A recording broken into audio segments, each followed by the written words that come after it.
તો ચલો વિદ્યાર્થી મિત્રો, આપણે હવે સમાજશાસ્ત્રમાં આગળ સંચાર માધ્યમોના પ્રકાર વિશે અભ્યાસ કરીશું કે સંચાર માધ્યમોના પ્રકાર કયા કયા છે.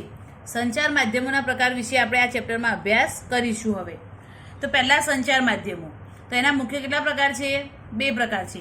એક પારસ્પરિક સંચાર અને બીજું કયું છે? સમૂહ સંચાર. એક કયું છે? પારસ્પરિક સંચાર અને બીજું કયું છે? સમૂહ સંચાર. હવે જે સમૂહ સંચાર છે એના પણ કેટલા પ્રકાર પડે છે? બે પ્રકાર પડે છે. જે સમૂહ સંચાર છે એના કેટલા પ્રકાર પડે છે? બે પ્રકાર પડે છે. એક પરંપરાગત માધ્યમો અને બીજું કયું છે? આધુનિક માધ્યમો.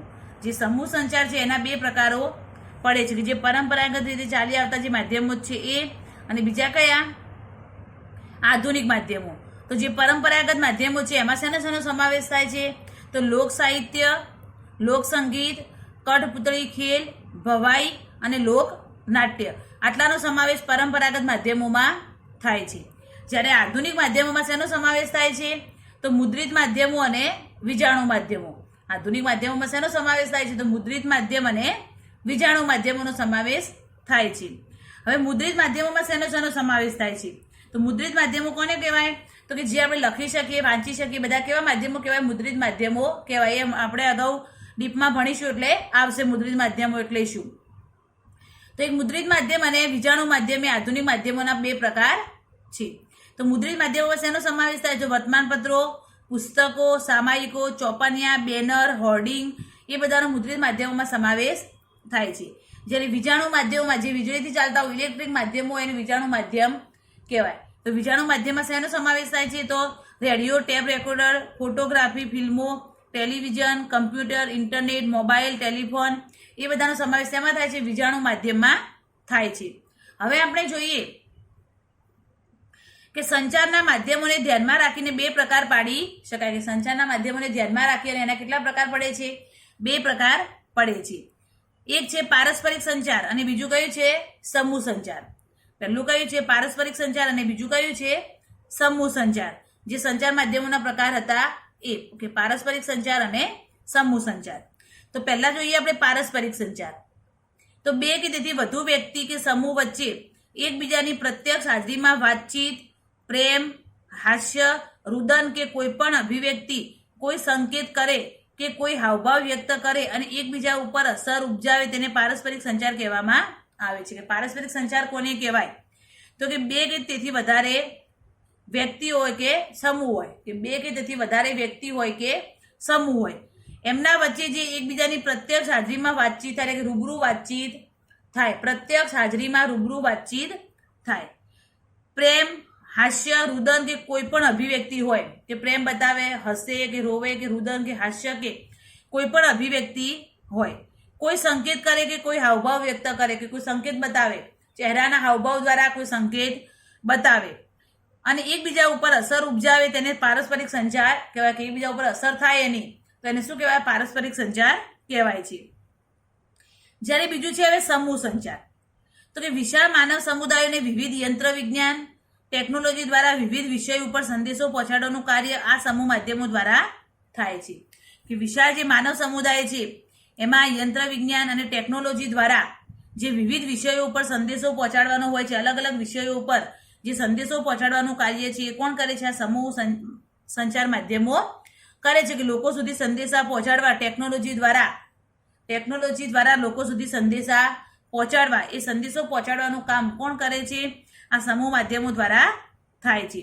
વિશાળ અને જટિલ સમુદાયમાં ઝડપી સંદેશો પહોંચાડવા માટે વર્તમાનપત્ર, radio, television, computer, mobile, internet વગેરે દ્વારા સમૂહ સંચાર શક્ય બને છે. વિશાળ જન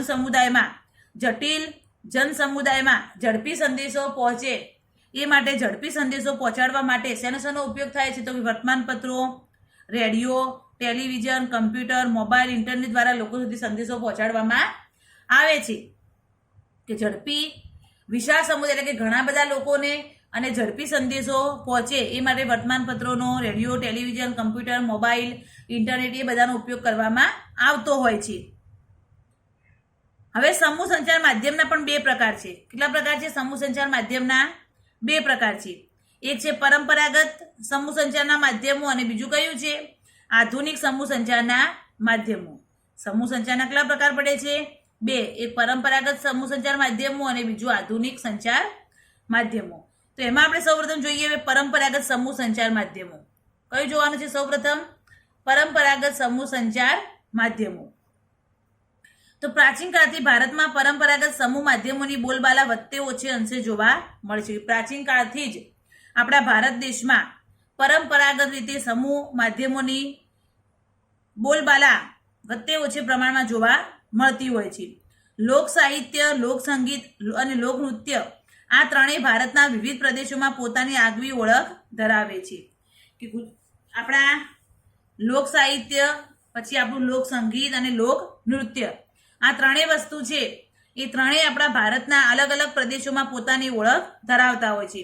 દાખલા તરીકે અહીંયા છે કે ગુજરાત, સૌરાષ્ટ્ર, કચ્છ વિસ્તારની લોકકથા, લોકવાર્તાઓ, લોકગીત, આખ્યાનો, છંદ, દુહા વગેરે. દાખલા તરીકે અહીંયા જુઓ કે ગુજરાત હોય, સૌરાષ્ટ્ર હોય, પછી કચ્છ વિસ્તારની લોકકથા, લોકવાર્તાઓ, લોકગીતો, એટલે કે એ પ્રમાણે પોતાના પ્રદેશ પ્રમાણે અલગ અલગ હોય છે. સામાન્ય રીતે કોઈ વીરકથા, સતીકથા, ધાર્મિક કથા રજૂ થતી પહેલા કે કોઈ વીરકથા, સતીકથા, ધાર્મિક કથા પણ રજૂ થતી હતી. એ જ રીતે કે રાજસ્થાન જે છે તો રાજસ્થાન અને ગુજરાતમાં ભવાઈ, ઉત્તર પ્રદેશમાં નોટંકી, બંગાળમાં બાઉલ, મહારાષ્ટ્રમાં ભારંડ, મધ્યપ્રદેશમાં પંડવા જેવા લોક નાટકોનું ખૂબ જ આકર્ષણ ગ્રામ સમુદાયમાં રહેતું હતું. કે એ ઉપરાંત ગુજરાતમાં, રાજસ્થાનમાં ભવાઈ, ઉત્તર પ્રદેશમાં નોટંકી, મહારાષ્ટ્રમાં ભારંડ, બંગાળમાં બાઉલ, મધ્યપ્રદેશમાં પાંડવા, એ બધું કે લોક નાટકો, જે લોકો નાટકો ભજવતા એ બધા લોક નાટકો ખૂબ જ એનું આકર્ષણ રહેતું હતું ગ્રામ સમુદાયમાં. ગામડામાં આ બધું વધારે જોવા મળતું હતું ગ્રામ સમુદાયમાં. કઠપુતળીનો ખેલ, મલ્લલનો ખેલ, મદારીના ખેલ વગેરે મનોરંજન મેળવવાના પરંપરાગત સમૂહ માધ્યમો છે. કે એના પછી જે કઠપુતળીનો ખેલ છે, પછી મલ્લરનો ખેલ છે, મદારીનો ખેલ છે, એ બધા ખેલો પણ મનોરંજન માટે હતા. કે એનાથી લોકોને શું મળતું? મનોરંજન મળતું હતું. કે એ બધા ખેલ વગેરે ખેલ કે મનોરંજન મેળવવાના પરંપરાગત સમૂહ માધ્યમો હતા કે જેનાથી શું હતું? લોકોને મનોરંજન મળતું હતું. આ માધ્યમ દ્વારા લોકોને મનોરંજન ઉપરાંત નૈતિક મૂલ્યો અને જ્ઞાન પણ મળતું. કે મનોરંજન તો મળતું આવા બધા ખેલો નાટકોથી, એની સાથે સાથે શું થતું? કે નૈતિક મૂલ્યો અને જ્ઞાન પણ એમનું વધતું હતું. વર્તમાન સમયમાં આધુનિક સંચાર માધ્યમોના વિકાસને લીધે એમાં ઓટ આવી. કે અત્યારે પહેલા આ બધું વધારે ચાલતું હતું. પરંપરાગત જે માધ્યમો હતા એ બધા પહેલા વધારે ચાલતા હતા, કારણ કે પહેલા આટલો બધો સમૂહ સંચાર માધ્યમોનો વિકાસ થયો હતો નહીં. અને હવે જે આ સંચાર માધ્યમોનો વિકાસ થયો, નવી નવી ટેકનોલોજી આવી, એના કારણે હવે જે પરંપરાગત માધ્યમો હતા એ હવે આપણને ઓછા જોવા મળે છે. અને લોકો હવે ટેકનોલોજીનો વધારે ઉપયોગ કરતા થયા છે, એટલે સમૂહ સંચાર માધ્યમોનો વધારે ઉપયોગ કરે છે. આ પરંપરાગત માધ્યમો આમ તો પારસ્પરિક પ્રત્યક્ષ માધ્યમ હતા, તેમાં યંત્ર વિજ્ઞાન કે ટેકનોલોજીનો અભાવ હતો. કે પહેલા આ હતું જે પરંપરાગત જે માધ્યમો હતા એ લોકોનો પ્રત્યક્ષ સંપર્ક થતો, લોકોને મનોરંજન મળતું, જ્ઞાન મળતું અને લોકોનો પ્રત્યક્ષ સંપર્ક થતો. પરંતુ કે અત્યારે ટેકનોલોજી અને યંત્ર વિજ્ઞાનનો જે ઉપયોગ વધી ગયો છે એના કારણે આ બધું ઓછું થઈ ગયું છે. હવે ગ્રામજનો સામાજિક, ઐતિહાસિક, ધાર્મિક પ્રસંગોને લઈને મનોરંજન સાથે ભાવાત્મક અને નૈતિક મૂલ્યોની લોક કલા દ્વારા રજૂ કરતા ટેલિવિઝનના કારણે ગ્રામ સમુદાયમાં પરંપરાગત માધ્યમ મોટે ભાગે અસ્ત પામી રહ્યા છે. કે પહેલા જે પરંપરાગત માધ્યમો હતા એ પરંપરાગત માધ્યમો કે હવે ટેલિવિઝન, ઇન્ટરનેટ, કમ્પ્યુટર જેવી ટેકનોલોજીના કારણે હવે ગામડામાં પણ, ગ્રામ સમુદાયમાં પણ જે પરંપરાગત માધ્યમો હતા એ મોટે ભાગે શું થવા અસ્ત થવા લાગ્યા છે, એટલે કે ઓછા થવા લાગ્યા છે. હવે આપણે જોઈએ કે આધુનિક સમૂહ સંચાર માધ્યમો, કે અત્યારે આધુનિક કયા કયા સમૂહ સંચાર માધ્યમોનો ઉપયોગ થાય છે. તો આ સમૂહ માધ્યમોને પણ 2 ભાગમાં વહેંચી શકાય. કેટલા ભાગમાં? 2 ભાગમાં વહેંચી શકાય છે. એક છે મુદ્રિત માધ્યમો અને બીજું કયું છે?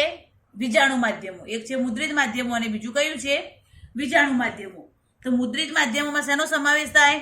તો વર્તમાનપત્ર, પુસ્તકો, સામાયિકો, પોસ્ટર, હોર્ડિંગ, ચોપાની જે આપણે લખી શકીએ અને વાંચી શકીએ એ બધાનો સમાવેશ મુદ્રિત માધ્યમમાં થાય છે. જ્યારે વિજાણુ માધ્યમમાં તો જે વીજળીથી ચાલતા હોય, ઇલેક્ટ્રોનિક ચાલતા હોય, જેને આપણે સાંભળી શકીએ, જોઈ શકીએ, બધું કરી શકીએ, સાંભળી શકીએ, જોઈ શકીએ, બધાનો ઉપયોગ સમય વિજાણુ માધ્યમમાં એનો સમાવેશ થાય છે. તો વિજાણુ માધ્યમોમાં રેડિયો, ફોટોગ્રાફી, ફિલ્મો, ટેલિવિઝન, કમ્પ્યુટર, મોબાઈલ, ઇન્ટરનેટ વગેરેનો સમાવેશ વિજાણુ માધ્યમોમાં થાય છે. હવે આપણે આ બંને પ્રકારના સંચાર માધ્યમોની વિસ્તૃત સમજ મેળવી કે આ બંને પ્રકારના સંચાર માધ્યમો છે કયા કયા, તો મુદ્રિત માધ્યમ અને વિજાણુ માધ્યમ. તો મુદ્રિત માધ્યમ અને વિજાણુ માધ્યમ બંને જે છે એ બંનેને આપણે હવે સમજશું. તો પહેલું સૌપ્રથમ છે મુદ્રિત માધ્યમ. પહેલું કયું છે? મુદ્રિત માધ્યમ. તો જર્મનીમાં 1440માં ગુટેનબર્ગે છાપખાનાની ટેકનોલોજી એટલે કે પ્રિન્ટિંગ પ્રેસનો વિકાસ કર્યો. કે જર્મનીમાં 1440માં ગુટેનબર્ગે છાપખાનાની ટેકનોલોજી એટલે કે પ્રિન્ટિંગ પ્રેસનો વિકાસ કર્યો. કે બધું છપાવા લાગ્યું, પ્રિન્ટિંગ થવા લાગી. ત્યારથી એક સાથે હજારો આવૃત્તિઓમાં છાપકામની શરૂઆત થઈ ગઈ. એના પછી એક સાથે હજારો પુસ્તકો, હજારો સામયિકો છાપવામાં આવ્યા હતા. પ્રારંભમાં નાના નાના ચોપનિયા સ્વરૂપમાં સમાચાર છાપીને વર્તમાનપત્ર શરૂ કરવામાં આવે. કે પહેલા નાના નાના સ્વરૂપના વર્તમાનપત્રો શરૂ થયા. ધીમે ધીમે આ વર્તમાનપત્રો દૈનિક વર્તમાનપત્ર સ્વરૂપમાં રજૂ થયા. તેમજ તે સમયે હસ્તલિખિત પુસ્તકો પણ છપાવા લાગ્યા અને ધીમે ધીમે દરરોજ માટે વર્તમાનપત્રો, દૈનિક વર્તમાનપત્રો શરૂ થયા. જે હાથથી લખેલા જે હસ્તલિખિત પુસ્તકો હતા એ પણ છપાવા લાગ્યા. માટે એમ કહી શકાય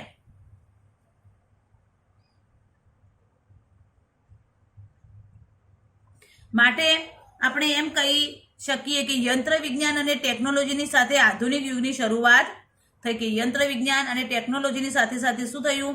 આધુનિક યુગની શરૂઆત થઈ. આધુનિક યુગ આવ્યો હતો. ભારતમાં વર્તમાનપત્રની શરૂઆત 18મી સદીના ઉત્તરાર્ધમાં જાન્યુઆરી 1780માં જેમ્સ અગસ્ત હાકીને અંગ્રેજી ભાષામાં બંગાળ ગેજેટને સાપ્તાહિક સ્વરૂપે પ્રકાશિત કર્યું ત્યારથી થઈ હતી. કે આપણા ભારતમાં વર્તમાનપત્રની શરૂઆત 18મી સદીના ઉત્તરાર્ધમાં એટલે કે 18મી સદી પૂરી થવા આવી ત્યારે જાન્યુઆરી 1780માં જે જેમ્સ અગસ્ત હાકીએ તો એને અંગ્રેજી ભાષામાં, કઈ ભાષામાં? અંગ્રેજી ભાષામાં એક સાપ્તાહિક રજૂ કર્યું હતું. ભારતનું સૌપ્રથમ દૈનિક વર્તમાનપત્ર કલકત્તા ગેજેટ હતું અને સૌથી પહેલું જે આપણા ભારતનું દૈનિક વર્તમાનપત્ર હતું, સમાચાર પત્ર હતું દૈનિક, એનું નામ શું હતું? કલકત્તા ગેજેટ હતું.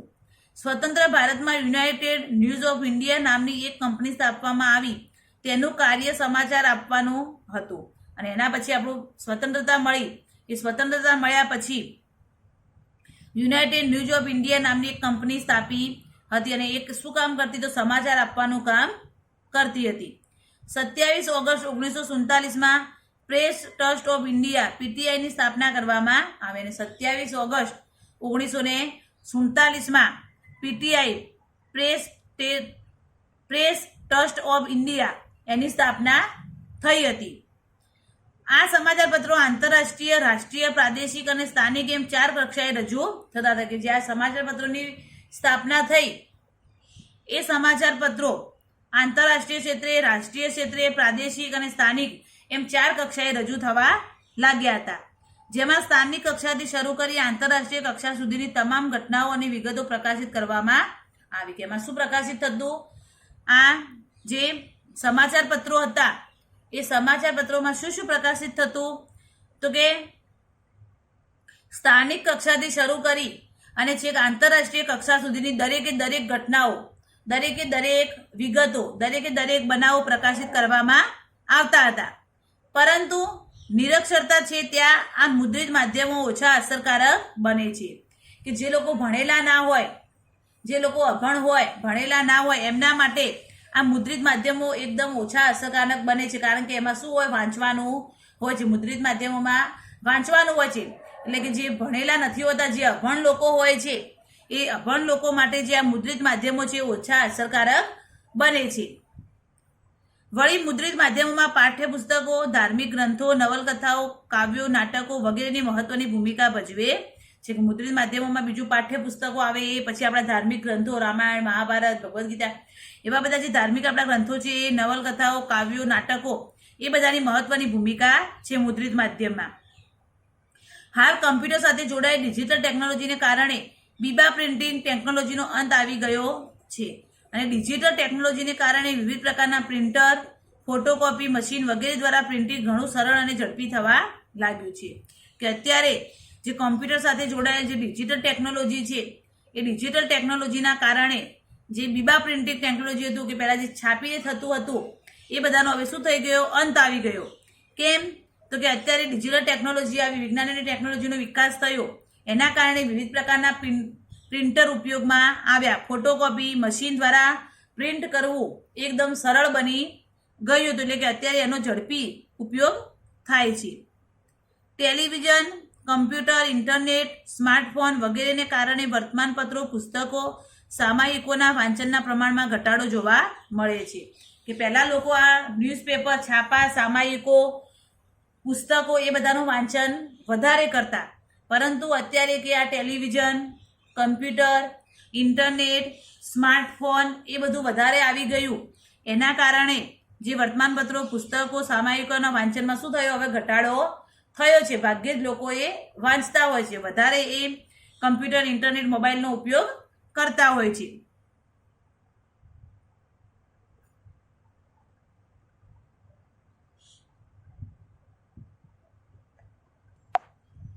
તો આપણે શું જોયું? તો કે સંચાર માધ્યમોના પ્રકારો કેટલા હતા? તો 2 હતા, પારસ્પરિક સંચાર અને સમૂહ સંચાર. સમૂહ સંચારના પ્રકાર કેટલા હતા? 2 હતા, કે જે પરંપરાગત માધ્યમો પહેલા ચાલી આવતા હતા એ પરંપરાગત માધ્યમો. એમાં શાનો સમાવેશ થતો હતો? તો લોક સાહિત્ય, લોક સંગીત, કઠપુતળી ખેલ, ભવાઈ અને લોકનાટ્ય. જ્યારે આધુનિક માધ્યમો હતા એમાં શાનો સમાવેશ થતો હતો? તો કે મુદ્રિત માધ્યમ અને વિજાણુ માધ્યમ. મુદ્રિત માધ્યમનો અભ્યાસ આપણે કર્યો. મુદ્રિત માધ્યમમાં શેનો સમાવેશ થાય? તો જે વાંચી શકીએ, લખી શકીએ એ, તો વર્તમાનપત્રો, પુસ્તકો, સામાયિકો, ચોપનિયા એ બધું. જ્યારે વિજાણુ માધ્યમનો અભ્યાસ આપણે હવે કરીશું. જો એમાં શું આવે? Radio, tape recorder, television, internet, computer, mobile એ બધું વિજાણુ માધ્યમમાં એનો ઉપયોગ થતો હતો.